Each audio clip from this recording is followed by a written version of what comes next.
Hi అండి, ఇవాళ మెంతికూర పప్పు ఎలా తయారు చేసుకోవాలో చూద్దాం. కుక్కర్ తీసుకొని దాంట్లో కందిపప్పు వేసుకొని బాగా నీట్గా వాష్ చేసుకోవాలి.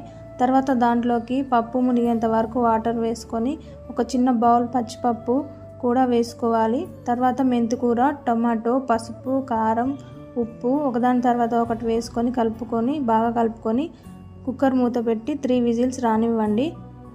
పప్పు కుక్ అయ్యేలోపు బౌల్లో చింతపండు తీసుకొని నానబెట్టుకోవాలి. 3 విజిల్స్ కంప్లీట్ అయ్యాక మూత ఓపెన్ చేసి ఒకసారి మొత్తం కలుపుకొని దాంట్లోకి చింతపండు వాటర్ వేసుకొని బాగా కలుపుకోవాలి.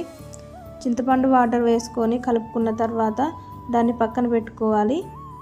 తర్వాత పోపు కోసం ఒక కడాయి తీసుకొని ఆయిల్ వేసుకొని ఆయిల్ హీట్ అయిన తర్వాత పోపు గింజలు వేసుకోవాలి. పోపు గింజలు ఫ్రై అయిన తర్వాత ఎండుమిర్చి, కరివేపాకు, వెల్లుల్లి, ఆనియన్ వేసుకొని అవి ఫ్రై అయ్యాక ఉడికించుకొని పక్కన పెట్టుకున్న పప్పు తీసుకొని తాలింపులో వేయాలి. తర్వాత కాసేపు ఉంచి దించేయాలి. పప్పు బాగా ఒక పొంగు వచ్చేంత వరకు ఉడికించుకొని గ్యాస్ కట్టేస్తే మెంతికూర పప్పు రెడీ అయినట్టే.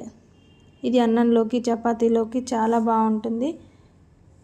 మీకు వీడియో నచ్చినట్టయితే like, share, subscribe to my channel